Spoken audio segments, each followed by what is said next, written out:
जिजाबाई भांडते तेव्हा तुम्ही निवांत असता?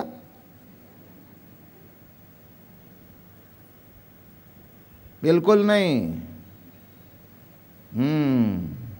तो उलट सांगतो, तू असशील जिजाबाई पण मी तुकाराम बुवा नाही. काय चित्ती असो, हे पुढचं महत्वाचं आहे. ठेविले आनंद ते तैसेचे राहावे का? आता तुमचा रंग जन्मताच काळा आहे. आता किती पुटं देऊन गोरं होणार आहे? होणारच नाही. त्याला काही फरक पडत नाही, काही फरक पडणार नाही. बरोबर, ठेविले आनंद ते तैसेचे राहावे सिद्धच आहे. पण पुढचा आहे का? चित्ती असो समाधान आहे का? तुकाराम महाराजांना चिद्विलास कळला होता, म्हणून जे आहे ती परिस्थितीमध्ये समाधान. देवाला कधीही नावं ठेवलं नाही. काय आहे त्या परिस्थितीमध्ये अत्यंत समाधानात होते, अत्यंत आनंदात होते.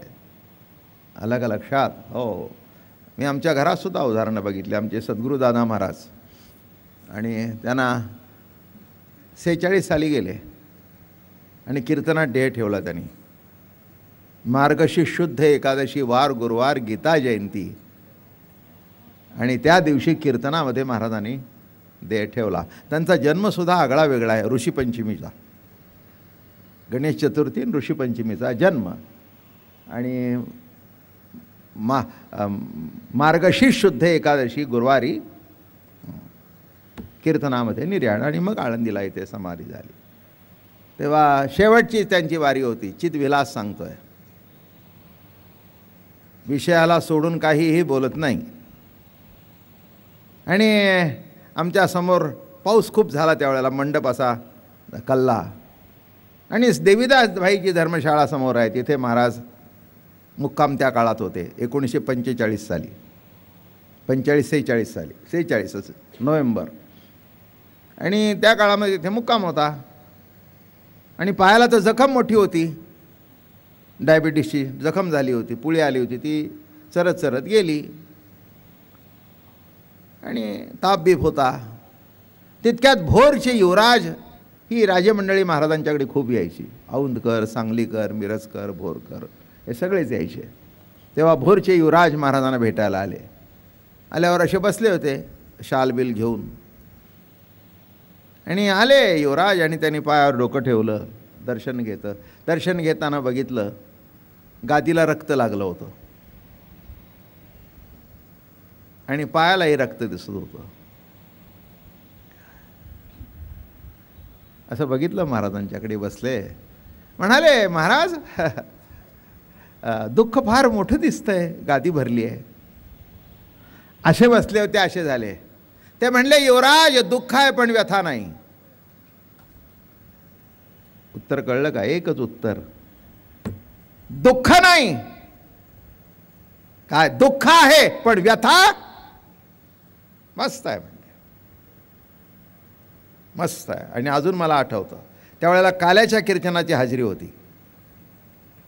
हाजरीची कीर्तनं असतात, आणि एकेकाला जे कीर्तनकार असतात त्यांना कीर्तन करायला सांगतात 10 मिनटं 15 मिनटं. तेव्हा अगोदर कोणाच्या तरी 10-15 कीर्तनकार असायचे, आणि मग शेवट महाराज उभे राहायचे. मग त्यातल्या कोणीतरी कीर्तनकारांनी आणि बोलायला सुरुवात केली की आमच्या सद्गुरू बाप्पांनी एवढी प्रभूची सेवा केली, आणि त्या काळ्याला कळत नाही का त्यांच्या पायाला जखम का केली? आयुष्यभर भजन केलं, आयुष्यभर कीर्तन केलं, आयुष्यभर पंढरीची वारी केली, आणि त्यांनी पायाला दुःख का केलं? त्यांनी सांगितलं, कोण आहे त्यांना कीर्तन बंद करायला सांगा, आणि इथून पुढे कोणी कीर्तन करायचे नाही, मी कीर्तन करतो. आणि जाऊन उभे राहिले, विणा घेतला आणि बोलायला सुरुवात केली, माझ्या पांडुरंगाला कुणीही नावं ठेवायचं नाही. असं का केलं म्हणायचं नाही. एकनिष्ठ भक्त का केलं म्हणत नाही. त्या व्यथेतून सुद्धा व्यथा पाठवणारा कोण आहे, त्या प्रभूचं दर्शन मी घेत असतो. ठेविले अनंते तैसेची राहावे. पण पुढचं आहे का? चित्ती असो द्या. ठेविले अनंते तैसेची राहावे म्हणजे काय? राहावंच लागतं. करतं काय? मराठी समजतं ना? उगीच आपलं ते लगेचच तुकाराम महाराज झाले. ठेविले अनंते तैसेची राहावे. अरे हो, बरोबर आहे, मला कळलं. पण त्या मंबाजानी एवढं जरी मारलं तरी समाधान ढासळलं नाही. चित्ती असो द्यावे, हे महत्वाचं आहे. चित्ती असो द्यावे, समाधान महत्वाचं आहे. थोड्या वेळ गृहीत धरू जिजाबाई भांडत होती तरी हे निवांत होते. कळलं? दुःख आहे पण व्यथा नाही. आणि सबंध कीर्तन डोळ्याला धार होती. माझ्या प्रभूचं किती माझ्यावर प्रेम आहे. माझ्या प्रभूने मला कसं सांभाळलं. माझ्या प्रभूने मला ज्ञानेश्वरी कशी शिकवली. माझ्या प्रभूने मला अमृतानुभव कसा शिकवला. संपूर्ण कीर्तन त्याच्यावर केलं. आणि पुन्हा या फडावर मला असं झालं म्हणून आपल्या फडातल्या मंडळींनी पांडुरंगाला किंवा संताला कोणीही नावं ठेवायचं नाही. हा सुद्धा प्रसादच आहे म्हणून ग्रहण करावा. चिद्विलास, ज्याच्या अंगात चिद्विलास मुरलेला आहे तो आहे त्या परिस्थितीचा स्वीकार करेल, नाहीतर अखंड शंख करत बसेल. आम्ही देवळाचं एवढं केलं, आमचं असं का झालं. तुला निवडून केलं.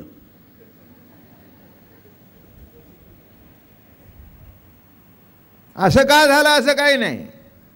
रामकृष्ण परमहंसांच्या घशाला सुद्धा कॅन्सर झाला. झाला का नाही? काय मग संत नव्हते ते परमहंस नाव खोडून काढा. काय अरे देहाच्या दृष्टिकोनातून जे देहाची व्यथा आहे ते होत राहील ना, त्याच्यात विशेष काय. हां, आपण ते कुठे रत झालेत तिथे बघावं. हां, घशाला कॅन्सर झाला पण वृत्तीला नाही. आमचे घसे चांगले आहेत, शरीर चांगलं आहे, पण वृत्तीला कॅन्सर आहे. कॅन्सर कुठे आहे? वृत्तीला आहे. आणि तो कोणाच्या बाळाला बरा होत नाही. देहाच्या कॅन्सरवर ठराविक पद्धतीने असा 7-8 माणसं बरी झालेली मी बघितलीत. बरी झालेली मी माणसं बघितलीत. चांगली चांगली माणसं बरी झाली. घशाची बरी झाली, छातीला कॅन्सर झाला बरा झाला, हे बघितलं. पण नीट लक्षात ठेवा, असा वृत्तीला जर कॅन्सर झाला तर तो लवकर बरा होत. याच्याकडे लक्ष द्यावं. आणि वृत्ती तुमची नीट राहावी त्याच्याकरता चिद्विलास. आणि म्हणून ज्ञानेश्वर महाराज म्हणतायत, आता नाथिलेची नाशेता तो नाश नव्हे नाश करता, उभय पक्षी वृथा होऊन टाके. अरे नाश झाल्यासारखा दिसतो तरी तो नाश कापुराचे थळी व नुरेची आगीचे वर व नुरेची रूपनाव तैसे या. कापुराचा पदार्थ जाण दहन प्रवृत्ती उताशन, तै अग्निसहित दहन होऊन टाके. बरं का, बाकीच्या दिव्याचं काय असतं की जळलेलं खाली शिल्लक राहतं. वात पेटवली, वात शिल्लक खाली राहते ना. पण कापुराचं कसं आहे, हरिपाठात लिहिलंय, कापुराच्या वाती उजळल्या ज्योती, ठाईच समाप्ती झाली जैशी. कापूर पेटल्याबरोबर जिथे कापूर संपतो, अग्नी संपतो, तिथे कापूर सुद्धा शिल्लक खाली शिल्लकच काही राहत नाही. कापुराच्या पदार्थी जाण दहनी प्रवृत्ते उताशन, ते अग्निसहित दहन होऊन गेले. कापूरही गेला आणि अग्नी गेला, अज्ञानी गेलं ज्ञानी गेलं. काय सांगायचं त्यांना? अज्ञानी गेलं आणि ज्ञानी गेलं, दोन्हीही संपलं. अज्ञान गेल्यानंतर ज्ञान शिल्लक राहतं का? नाही. काय अज्ञान सापेक्ष ज्ञान आहे. अज्ञानच संपलं तर ज्ञान कुठून राहणार ना. तरी कापुराची थाळी तिथे ते जे अग्नी प्रज्वली ते अग्निसहित झाली ओळवळ, संपलं, अग्निसहित संपलं. दोहीच्या मिळवणी दोहीसी झाली आटणी, कापुरा ते हिरोनी अग्नी आटे.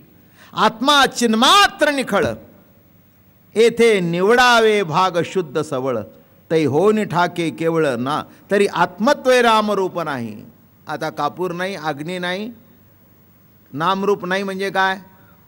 अग्नी जळून गेल्यावर अग्नी नाव संपलं, शिल्लक राहिलं का? नाही. कापूर शिल्लक राहिलं का? नाही. दोन्हीही संपलं. तसं मूळ आत्मस्वरूपाच्या ठिकाणी सगळी नावं उदाहरण देतो. ही नदी गंगा, यमुना, सरस्वती, नर्मदा, कावेरी, बरोबर आहे ना? कुठपर्यंत? सागराला मिळेतोपर्यंत. सागराला मिळाल्यानंतर निवडून काढा भाऊ, ही गंगा, ही कावेरी, ही नर्मदा. तसं मूळ स्वरूपाशी एकरूप झाल्यानंतर तिथे खाली काही शिल्लक राहत का? जे विशेष सामान्यवीन आत्मत्वी नाही आपण, तिथे विशेष नाही सामान्य नाही, सगळे एकरूप. मनातला उद्रेक संपला. काय? मनातली जी खदगद आहे ती संपली, निवांत राहतो, समाधानाने राहतो. 100% नाही जमलं तरी निदान तुमच्या आमच्याकरता 50% जमलं तरी खूप आहे. हां, 100% जमायला काय आपल्याला समाधी घ्यायची आहे काय? आणि ती घेता येणार नाही आपल्याला. पण किमान आपल्या जीवनामध्ये 100% नाही तरी 50% जरी शांतता राहिली तरी खूप आहे, खूप आहे. तेवढं राहण्याचा प्रयत्न करावा. पुष्कळ होईल तुमच्याकरता अमृतानुभव, बरं का?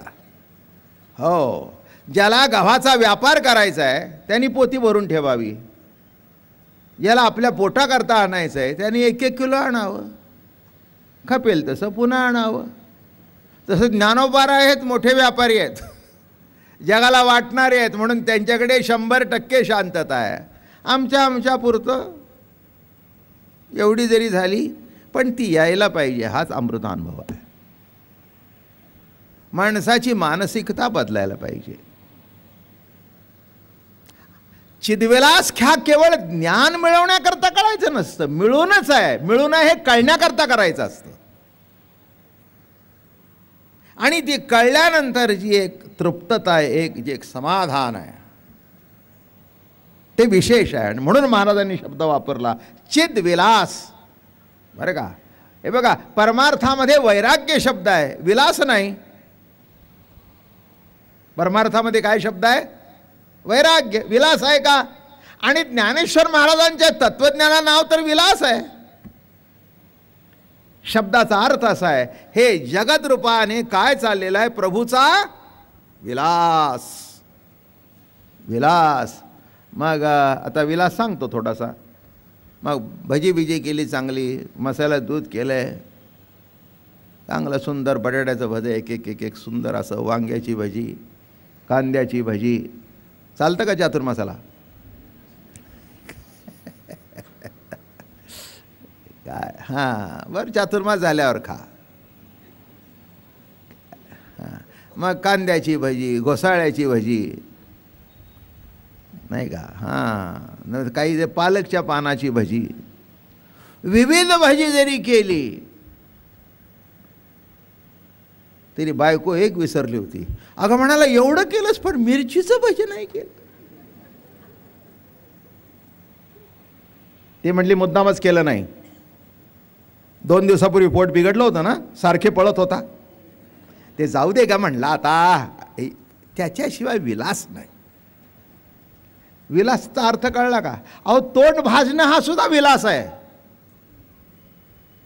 माझं बोलणं कळलं की त्यावेळेला तो तोंड भाजणं, क्या बात आहे, मजा आली. म्हणजे ते तोंड भाजणं हा सुद्धा विलास आहे. तसं ईश्वरी सत्तेमध्ये सुख हा जसा विलास आहे, तसं दुःख हा सुद्धा विलासच आहे. मूळ स्वरूपाच्या ठिकाणी अज्ञान नाही, आणि आहे हे जर स्वरूपाचा खेळ आहे म्हटलं तर तिथेही अज्ञान नाही आणि इथेही अज्ञान. म्हणून ज्ञानेश्वर महाराजांनी त्याला विलास मांडलं, त्याला खेळ शब्द मांडला. बरं का? ओघाओघाने सांगेन. किंवा क्षीरजळी लवण मिळाले तरी उदकी क्षारपण ऐसे नव्हे आधीच क्षार. हा उदकाचाची स्वभाव, जेथ लवणाचाची अभाव कैसे निपावे. किंवा निद्रेचे निराकारणे जागृती ऐसे जागणे. म्हणून ज्ञानेश्वर महाराज म्हणाले, अगा अन्यथा भासाची निवृत्ती साधोनी आत्मात्मस्थिती. म्हणजे प्रपंच बाजूला काढावा, प्रवृत्ती बाजूला काढावी. प्रवृत्ती म्हणजे अज्ञान बाजूला काढावं आणि मग खाली शिल्लक राहील ते निवृत्ती. असा जर काही अर्थ असेल, अगा अन्यथा भासाची निवृत्ती साधोनी आत्मस्थिती येईल वंदी अनुभवारहित आत्म्याचे नि प्रकाश अन्यथा भास भासे तेणेची प्रकाशनाथे अन्यथा भास. म्हणून आत्म्याच्या ठिकाणी निराळा भासच नाही. जे भासतंय ते काय आहे? तेच आहे. इथून तिथून सगळा म्हणून महाराज म्हणतात किंबहुना आत्मतत्वाच्या ठाई अन्यथा भासूच नाही. मूळ आत्मस्वरूपाच्या ठिकाणी यत्किंचित सुद्धा दुसरा कोणताही भास नाही आहे. ते सगळं आत्मतत्व आहे. तुम्ही म्हणाल हे गिळायला आणि पचायला फार अवघड आहे म्हणूनच अमृत अनुभव आहे. साधं सरळ गणित आहे ना. गिळायला पचायला अवघड आहे म्हणून तर अवघड आहे. आपण ऐकायला हरकत नाही. माझं बोलणं कळलं का? काय ऐकायला हरकत नाही. ऐकता ऐकता कधीतरी असं काहीतरी आहे एवढं तरी कळेल ना. प्रदर्शन आपण बघायला जातो, तिथल्या वस्तू घेतो का आपण? प्रदर्शन बघतो आणि 5 रुपयाची भेळ खाऊन येतो. काय सगळं बघतो आणि 5 रुपयाची 10 रुपयाची. मला भाव सध्या माहिती नाही कारण मी काही तसं उभं राहून कधी खाल्लेलं नाही. खावंसं वाटलं तर खाता येत नाही. एखादा एवढ्या हजारातला भेटला आणि महाराज तुम्ही रस्त्यावर भेळ खाता. झालं माझ्या आयुष्याची भेळच झाली सगळी. म्हणजे मी प्रवचन करतोय म्हणजे मला रस्त्यावर उभं राहून भेळसुद्धा खाता येणार नाही. दंड काय काय करावा? काय मोठी मजा आहे ना जीवनाची. असो तसं या ठिकाणी महाराज म्हणाले किंबहुना म्हणून चिदविलास कळावा. कळावा एकदा ऐकलं की कालांतराने कधी का होईना. आणि माझी खात्री आहे माणसाच्या स्वभावात फरक पडत जातो बरं का. हळूहळू शांतता येते, मन स्वास्थ्य येतं हळूहळू. इतकं सोपं इतक्या दिवसाचा तडतड तडतड स्वभाव तो कसा काय जमणार बरं का. काही काय माणसाचा असा स्वभाव आहे त्याला वाजवावं लागत नाही. ते इलेक्ट्रिक चौघड्यासारखं असतं. काय झालं तुला असायला? इलेक्ट्रिक चौघडा कळला का? त्याला बटन लावलं की बघा नाही तर तडा तडा तडा तडा तडा तडा तडा. कसं कोणी बोला नाही तर न बोला तडा तडा तडा तडा. एखाद्या बाईला सवय असते नवऱ्याला बोलल्यानंतर इथे 5 जळलं मेळं आग लागली. नवरा म्हणला कुणाला बोलतोयस? कुणाला बोलत नाही माझं मीच बोलून घेते. आहे ना. चला असा अजून मधून अशी असावं जरा. पुरणपोळी खाताना थोडीशी आमटीचा फुरकासुद्धा असावा. 1 घास पुरणपोळीचा जास्ती जातो. किंबहुना आत्मत्वाच्या ठाई अन्यथा भासूच नाही. जो दिसे काही तो चिदविलास. त्याला सिद्धांत केला. आत्मत्वाच्या ठिकाणी परिच्छिन्न असं काही नाही. जो दिसतोय तो संपूर्ण चित्तत्वाचा विलास आहे. विलास आहे. आणि विलास म्हटल्यानंतर मग तो त्या पद्धतीनेच घ्यावा लागतो नाही का. हो हेच तर कसं सांगू दृष्टांत. ऑफिसमध्ये जाताना दूध पिणं निराळं.